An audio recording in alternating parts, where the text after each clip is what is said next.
Hello दोस्तों, राधे राधे, जय श्री कृष्णा।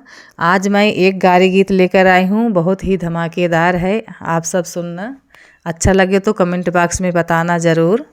और ये गारी आप किसी को भी गा सकते हैं, देवर जी हो चाहे चाहे मंडप में दूल्हा को गा सकते हो, समधी जी को गा सकते हो, जेठ जी को भी सुना सकते हो। ये गारी सबको सुना सकते हैं आप। बहुत ही मज़ेदार है, बहुत ही धमाकेदार है। आप सब सुनना ज़रूर, अच्छा लगे तो कमेंट बॉक्स में बताना ज़रूर। बेल्हा सहारिया से आमई एक फेरिया हो, बेल्हा सहारिया से आमई एक फेरिया। अरे के लई है नीली रंग साड़ी, हाँ सीताराम से भजो। अरे के लई है नीली रंग साड़ी, हाँ सीताराम से भजो। अपनी महालिया से बोलाई दुल्हे के दीदी, अपनी महालिया से बोलाई दुल्हे के दीदी। अरे हम लेबै नीली रंग साड़ी, हाँ सीताराम से भजो। अरे हम लेबै नीली रंग साड़ी, हाँ सीताराम से भजो। अरे सड़िया पहिरी जब निकली बजरिया हो, सड़िया पहिरी जब निकली बजरिया। अरे पूर्वा बहई ललकारी, हाँ सीताराम से भजो। अरे पूर्वा बहई ललकारी, हाँ सीताराम से भजो। सड़िया तओन कर बनारस में उड़ी गई हो, सड़िया तओन कर बनारस में उड़ी गई। अरे चोलिया उड़ई जमुना पारी, हाँ सीताराम से भजो। अरे चोलिया उड़ई जमुना पारी, हाँ सीताराम से भजो। सड़िया तपामई उनकर पुलिस दरोगा हो, सड़िया तपामई उनकर पुलिस दरोगा। अरे चोलिया तपामई थानेदारी, हाँ सीताराम से भजो। अरे चोलिया तपामई थानेदारी, हाँ सीताराम से भजो।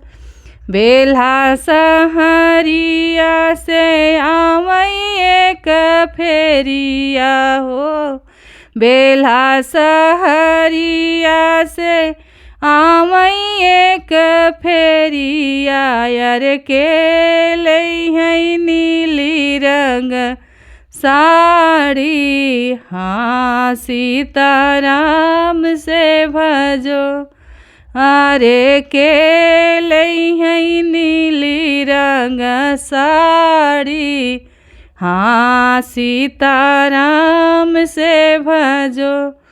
अपनी महालिया से बोलई समधी के दीदी, अपनी महालिया से बोलई समधी के बहिनी। हम लेबै नीली रंग साड़ी, हाँ सीताराम से भजो।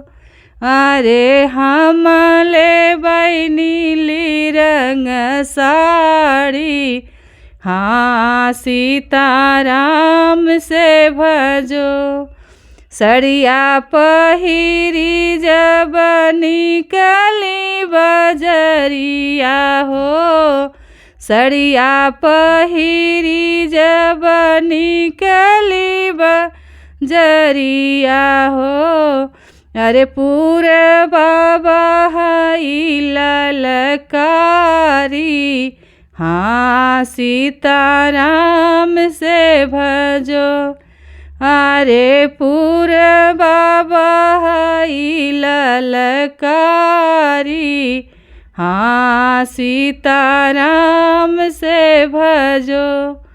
सड़िया तओन कर बनारस में उड़ी गई हो, सड़िया तओन कर बनारस में उड़ी गई। अरे चोलिया उड़ई जमुना पारी, हाँ सीताराम से भजो।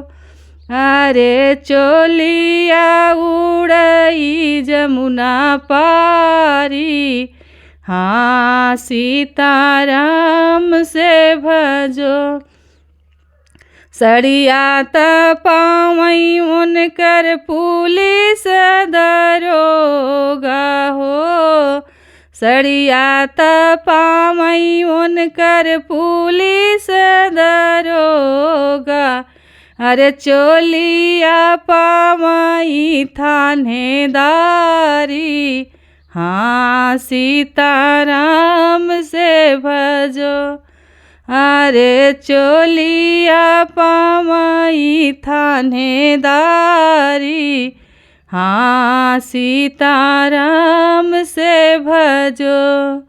बेल्हा सहरिया से आवई एक फेरिया हो, प्रतापगढ़ सहरिया से आवई एक फेरिया। यार के लई है नीली रंग साड़ी, हाँ सीताराम से भजो। अरे के लई है नीली रंग साड़ी, हाँ सीताराम से भजो।